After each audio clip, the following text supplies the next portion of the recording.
Welcome back to the Den of Episodes, your cozy corner for all things Glenbogle. I'm Marlo Fox, and today we're diving into Season 1, Episode 3, a whirlwind of renovations, family tensions, and the Glenbogle Ball. So grab your cup of coffee or tea, settle in while I stoke the fire, and let's journey through the Highlands together.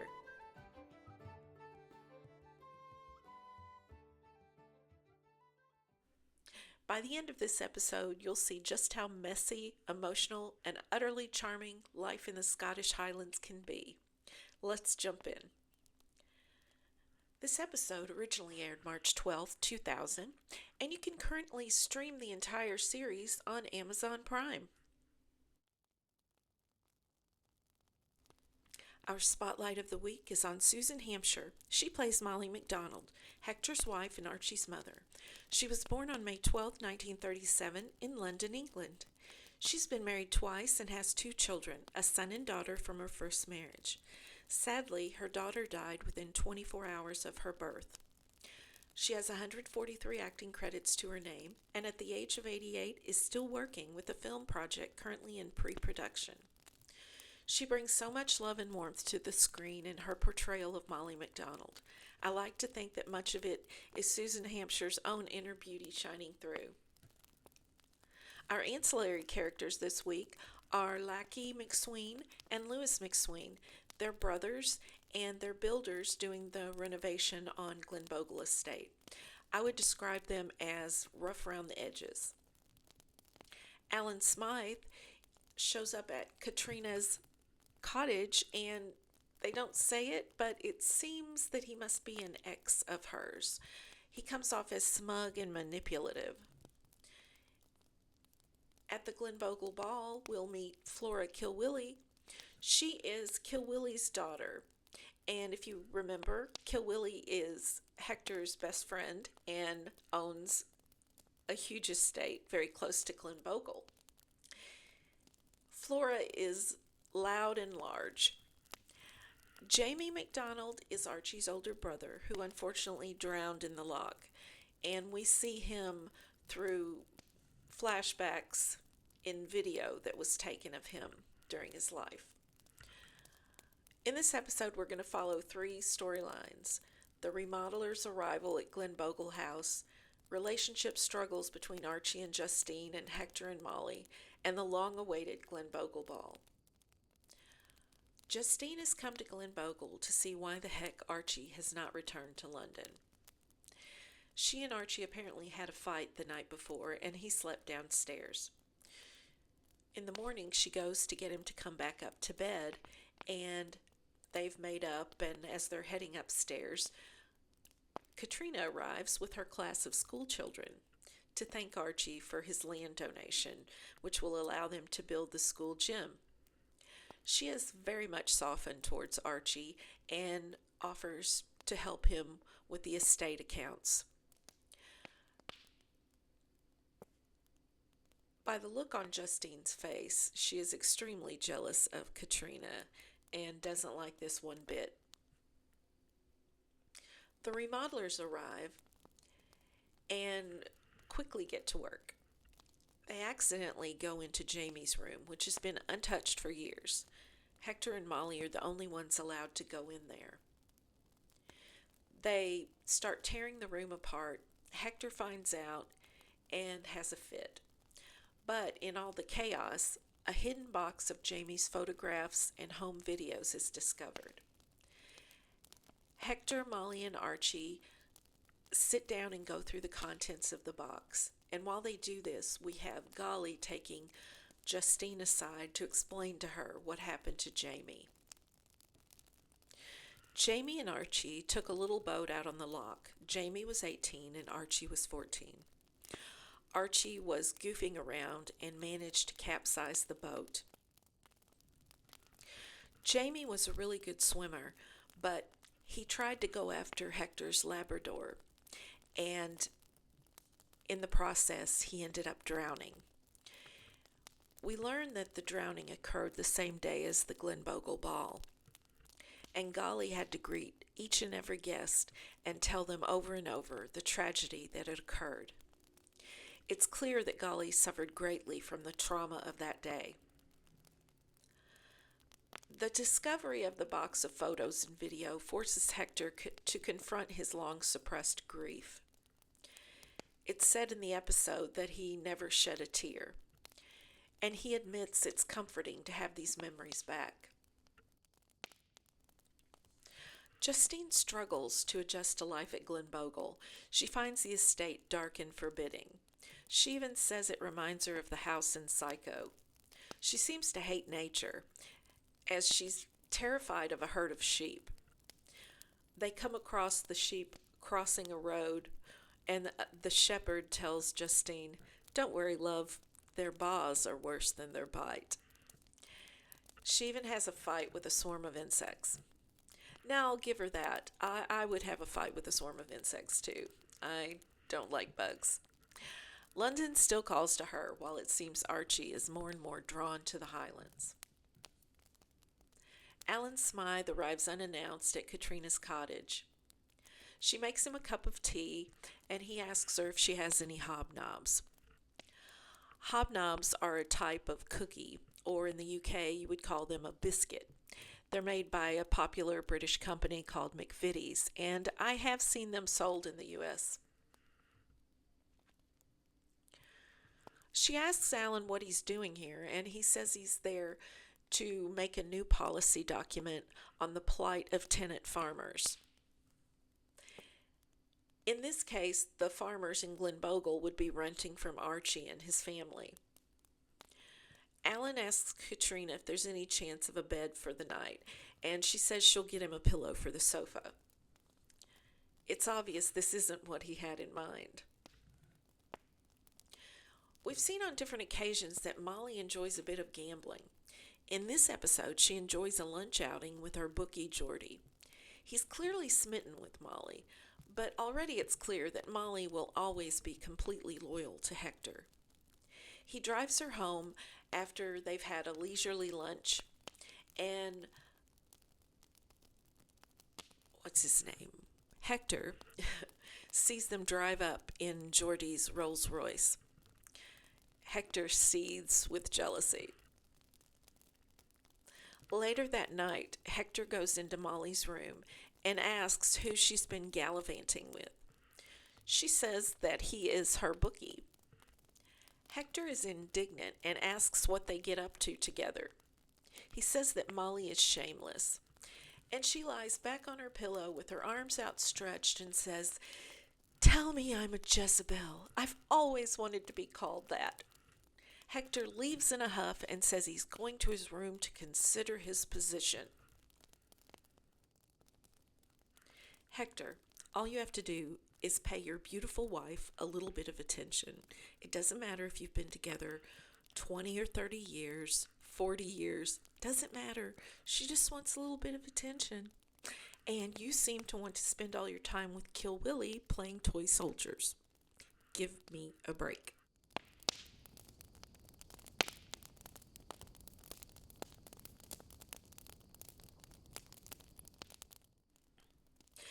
The day of the ball, Molly and Justine go through her wardrobe to find a dress to wear. And she pulls out all these designer gowns. Givenchy from 1959, Dior from 1963. She says she stopped buying them when the money ran out.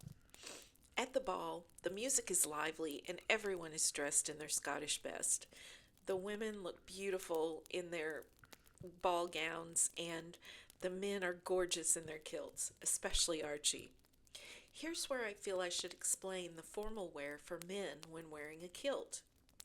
Americans might think of it as a man in a skirt, but it's far from that. It's traditional Highland dress, originally designed for mobility, warmth, and durability in rough terrain. It was practical outdoor wear long before it became ceremonial. The kilt is a tailored garment of about 6 to 8 yards of fabric. The fabric is tartan, which is a patterned cloth most people associate with Scotland. It's a woven pattern of horizontal and vertical stripes. The tartan you wear typically represents your clan or family group. The kilt has knife pleats in the back for movement, and the front is flat. A kilt is never worn alone. There's also the sporran. This is a front pouch because a kilt has no pockets.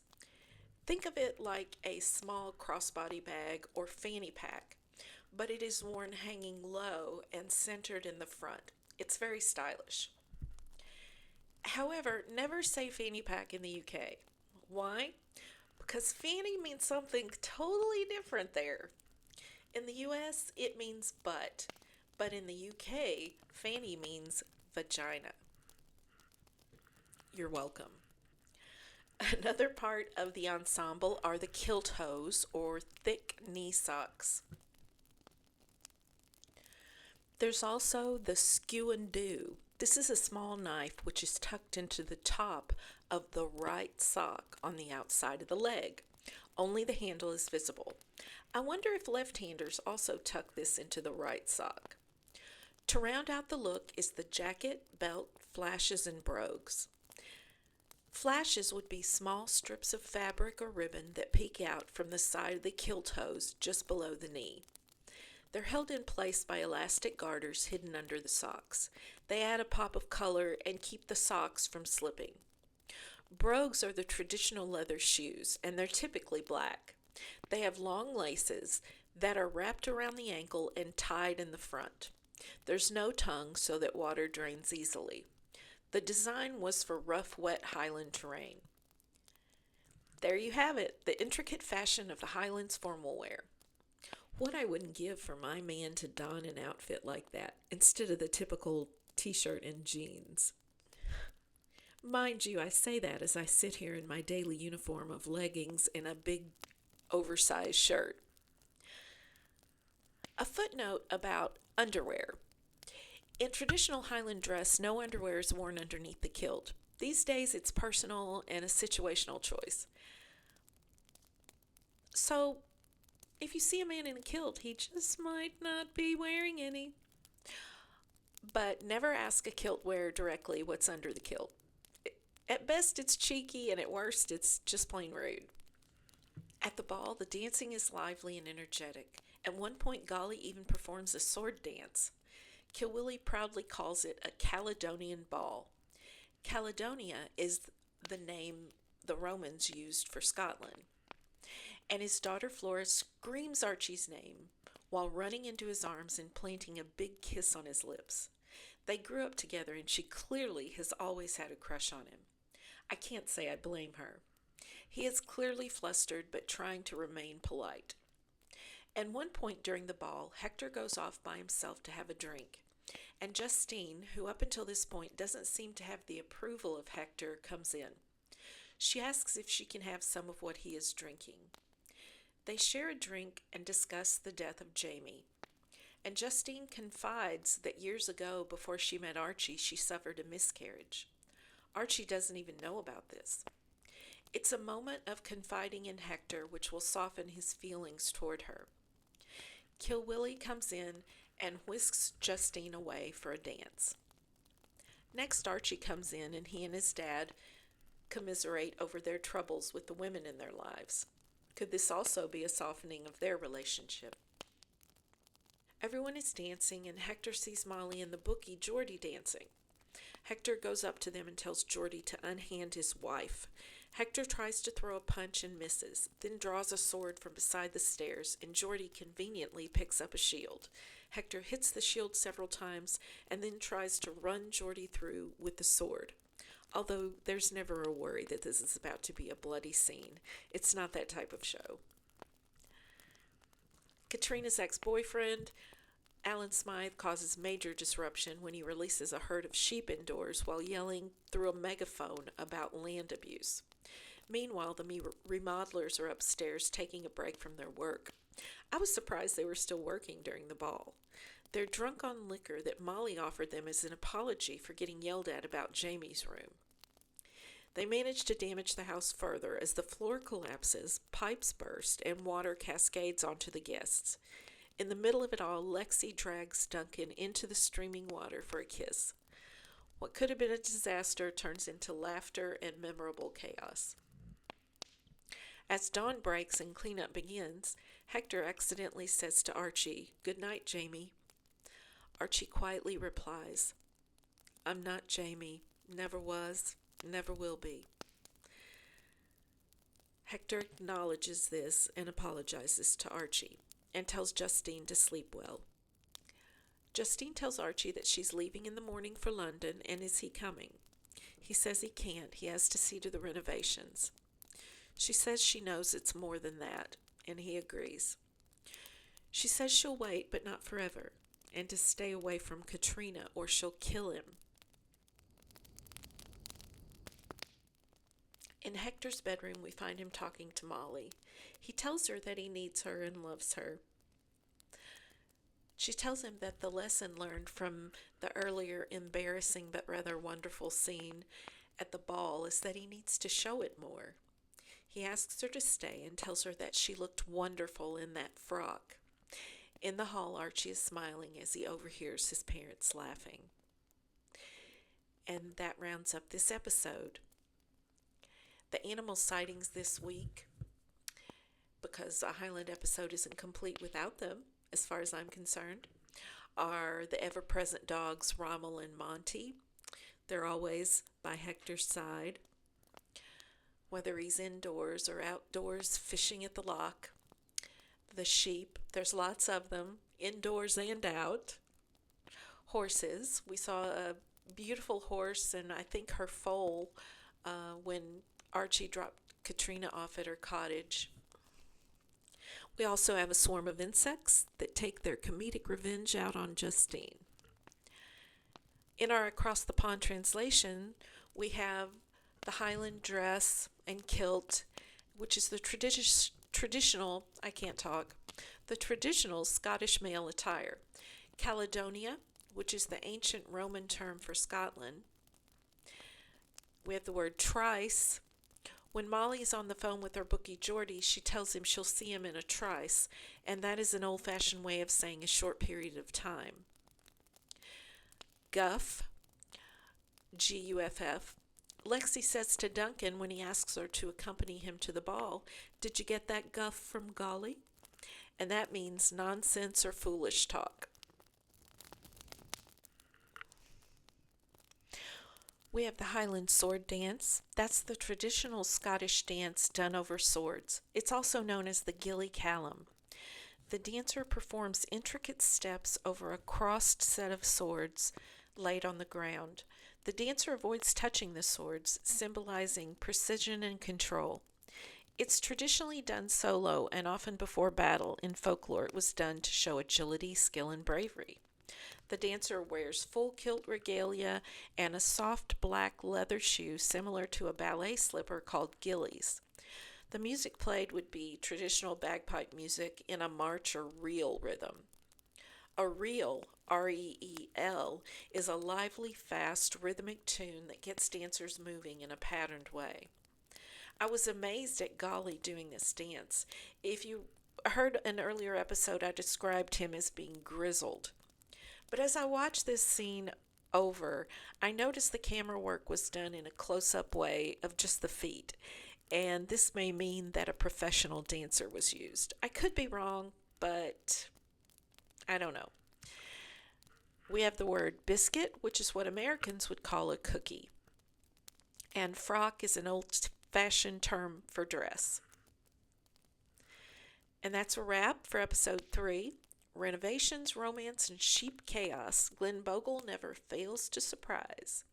We're left with a full picture of what happened to Archie's late brother, and perhaps the reopening of those old wounds will help healing Archie and his father's emotionally distant relationship.